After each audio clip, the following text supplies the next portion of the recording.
दोस्तों, अल्लाह के प्यारे नबी ने इरशाद फरमाया है कि ये चंद चीज़ें अपने अपने घरों से दूर रखो, वरना गरीबी और मुफलिसी आपका मुकद्दर बन जाएगी। आजकल हम में से 95% लोग अपने घर और कारोबार में बेबरकती को लेकर परेशान हैं। अगर आज आप अपने आसपास में नज़र उठाकर देखोगे तो आपको यही बात देखने को मिलेगी कि हम लोग मेहनत तो बहुत ज़्यादा कर रहे हैं, दिन रात काम भी करते हैं और पूरी ईमानदारी के साथ काम करते हैं, लेकिन फिर भी हमारे घर और कारोबार में बरकत नहीं हो रही है।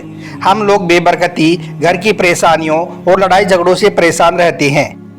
ऐसे लोग अपने घर की परेशानियों और मुसीबतों को देखते तो हैं, लेकिन अपने गिरेबानों में झांक कर नहीं देखते हैं कि हम लोग अपने अपने घरों में खुद क्या कर रहे हैं। कहीं इसके पीछे हमारी ही तो कुछ ऐसी गलतियां नहीं हैं कि जिनकी वजह से आज हमारे घरों से बरकत खत्म हो रही है। हमें दुख और मुसीबतों ने घेर लिया है और धीरे धीरे हम लोग गरीबी के दलदल में फंसते चले जा रहे हैं। हमारे घर में छोटी छोटी बात पर लड़ाई झगड़े होते रहते हैं, लेकिन क्या आप जानते हो कि इन तमाम चीज़ों के पीछे इंसान का खुद का अपना ही हाथ होता है। आज के इस वीडियो में हम आपको घर में गरीबी यानी कि मोहताजी, तंगदस्ती, परेशानी आने की 8 बड़ी वजह बताने वाले हैं, यानी कि 8 ऐसी चीज़ें बताने वाले हैं, 8 ऐसे काम बताने वाले हैं जिनमें आप सुधार कर लो। इंशाअल्लाह हफ्ते भर में आपके घर से गरीबी दूर हो जाएगी, आपके घर की सारी परेशानियां ख़त्म हो जाएंगी और इंशाअल्लाह आपके घर में खुशहाली लौट आएगी। इसलिए आज का यह वीडियो आप सभी के लिए बहुत खास है। आप इसको आखिर तक ज़रूर देखें और मेहरबानी करके इसे शेयर भी कर दें ताकि और भी लोगों के पास में यह वीडियो पहुंच जाए। तो चलिए दोस्तों, शुरू करते हैं। नंबर 1, घर में पड़े कटे नाखून। दोस्तों, सबसे पहली बात तो यह है कि आपके नाखून जब भी बड़े हो जाए तो आप उन्हें फ़ौरन ही काट लें, क्योंकि याद रखें, अगर नाखून बड़े हो जाएं और उन्हें ना काटा जाए तो यह भी घर में गरीबी की एक बहुत बड़ी वजह बताई गई है। इसके अलावा आप जब भी अपने नाखून काटें तो यह 3 गलतियां भी आप बोलकर भी कभी ना करें, क्योंकि इससे भी घर में गुर्बत आती है। पहली गलती तो यह है कि आप नाखून काटने के बाद में उन्हें ले जाकर कभी भी टॉयलेट या गुस्ल खाने में हरगिज़ ना डालें, क्योंकि ऐसा करना शरीयत में मकरूह है, यानी कि शरीयत में इस काम को बिल्कुल भी पसंद नहीं फरमाया गया है और ऐसा करने से घर में बीमारियां पैदा होती हैं और घर में दुख और मुसीबतें आती हैं। दूसरी गलती यह है कि आप कभी भी अपने नाखून को अपने दांतों से ना काटें, क्योंकि ऐसा करने से दर्स यानी कि सफ़ेद दाग वाली बीमारी होने का अंदेशा बताया गया है। और तीसरी गलती यह है कि आप जब भी अपने नाखून काटें तो उनको काटने के बाद में घर में ऐसे ही इधर उधर ना डालें, यानी कि रास्ते में ना डालें, इधर उधर ना बिखेरें, बल्कि उनको ले जाकर आप कहीं पर उन्हें दफन कर दें, क्योंकि इससे भी घर में गरीबी और तंगदस्ती आती है। नंबर 2, वजू की जगह पर पेशाब करना। दोस्तों, आपको मालूम है कि आजकल हर घर में बाथरूम और टॉयलेट बने हुए हैं, लेकिन बहुत सी जगह ऐसी हैं और ख़ास करके बड़े बड़े शहरों में यह दोनों चीज़ें साथ में ही बने हुए होते हैं, यानी कि टॉयलेट और बाथरूम इकट्ठे ही बने होते हैं। मतलब कि एक ही जगह पर टॉयलेट और उसके पास में ही गुस्ल करने की जगह भी बनी होती है, जिसको हम गुस्ल खाना भी कहते हैं, जहाँ पर हम लोग गुस्ल भी करते हैं और वजू भी किया जाता है।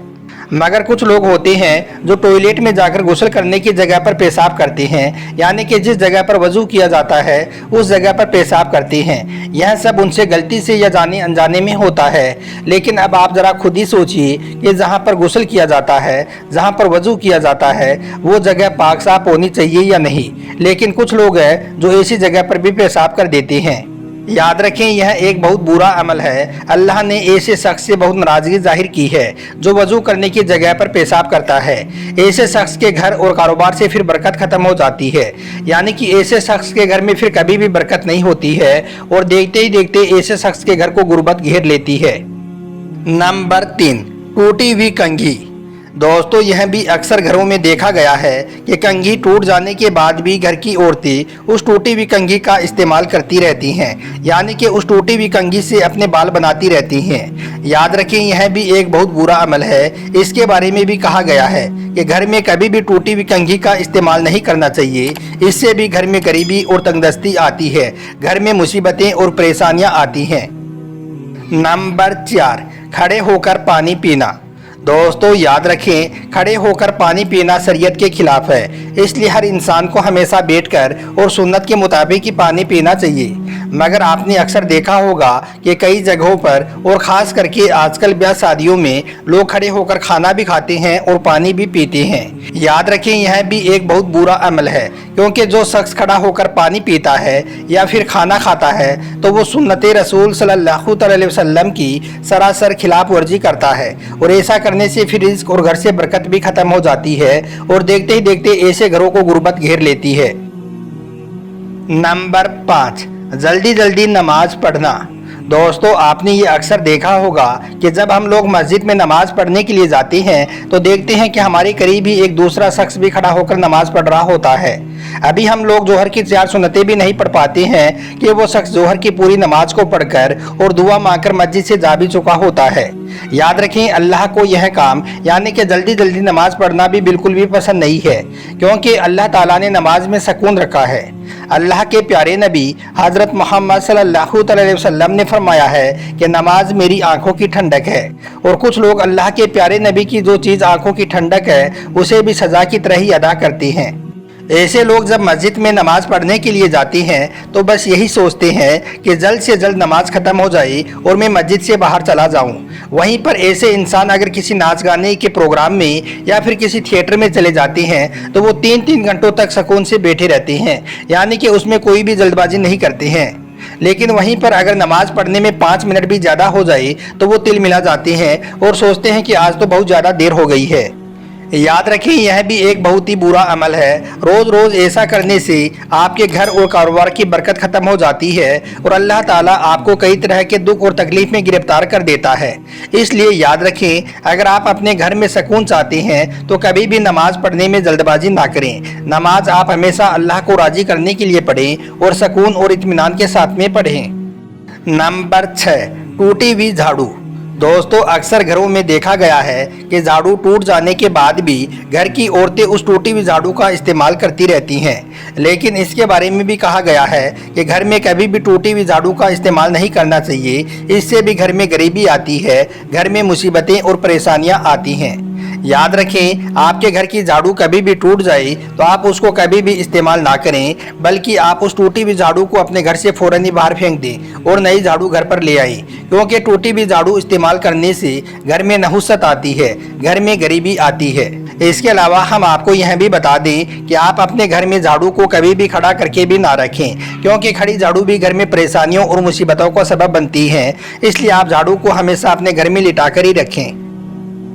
नंबर 7, खड़े होकर पेशाब करना। दोस्तों, बहुत से लोग ऐसे भी हैं जब वो कभी अपने घर से बाहर कहीं घूमने के लिए जाते हैं तो उन्हें पेशाब की हाजत हो जाती है, तो वो जाने अनजाने में हर कहीं पर हर किसी चीज़ की आड़ को लेकर खड़े होकर पेशाब करना शुरू कर देते हैं। ऐसे लोग कभी कभी जल्दबाजी में या जाने अनजाने में खड़े होकर पेशाब करते हैं। याद रखें, यह भी एक बहुत बुरा अमल है। इसको भी अल्लाह और अल्लाह के प्यारे नबी ने बिल्कुल भी पसंद नहीं फरमाया है, क्योंकि खड़े होकर पेशाब करने से पेशाब के छींटे कपड़ों और जूते चप्पलों पर भी ज़रूर गिरते हैं। और यही नहीं, बल्कि ऐसा करने वाले से अल्लाह ने सख्त नाराज़गी भी जाहिर की है। इसलिए फिर खड़े होकर पेशाब करने वाले के घर को अल्लाह ताला दुख और मुसीबतों में मुब्तला कर देता है। इसके अलावा कुछ लोग ऐसे भी हैं जो धूप से बचने के लिए किसी सायादार हरे दरख्त के नीचे खड़े होकर पेशाब करते हैं। और यह बात हम सभी को मालूम है कि अक्सर हरे दरख्तों पर या फिर हरी भरी जगहों पर जिन्नात या आसेब का बसेरा होता है। अब अगर कोई शख्स हरे सायादार दरख्त के नीचे खड़े होकर पेशाब करता है तो उसके साथ में क्या होता है, यह बात भी आप अच्छी तरह से समझ सकते हैं। इसलिए आप इस बात का भी ज़रूर ध्यान रखें। नंबर 8, घर में पड़ी उल्टी चप्पलें। दोस्तों, अगर घर में चप्पलें उल्टी पड़ी हुई होती हैं तो इससे भी घर में तंगदस्ती आती है, घर में गरीबी आती है। इस हवाले से फरमाया गया है कि उल्टी चप्पल शैतान का तख्त होती हैं, यानी कि चप्पल का जो निचला वाला हिस्सा होता है वो शैतान का तख्त होता है, उस पर शैतान बैठता है। इसलिए याद रखें, इस्तेमाल शुदा चप्पल अगर घर में उल्टी हो जाए तो उसे फ़ौरन ही सीधा कर देना चाहिए। यानी कि जिन चप्पलों को हम पहन रहे हैं, जिनका हम यूज़ कर रहे हैं, वो चप्पल अगर उल्टी पड़ जाए तो उसे फ़ौरन ही सीधी कर देनी चाहिए, क्योंकि इससे भी घर में तंगदस्ती आती है, घर में मालो दौलत और रिज़्क की तंगी आती है। इसके अलावा अगर घर में उल्टी चप्पल पड़ी हुई होती हैं तो यह अदब के खिलाफ भी होती हैं। इसलिए आप उल्टी चप्पल को देखकर उसे सीधा ज़रूर करें। تو دوستو یاد رکھیں، اگر آپ اپنے گھر میں خوشحالی چاہتی ہو، اپنے گھر سے غریبی دور کرنا چاہتی ہو، تو یہ 8 غلطیاں آپ بھول کر بھی کبھی مت کرنا۔ ان 8 باتوں کا آپ ضرور دھیان رکھنا، انشاءاللہ آپ کے گھر میں خوب خیر و برکت ہوگی اور کچھ ہی دنوں میں آپ کے گھر میں خوشحالی لوٹ آئے گی انشاءاللہ۔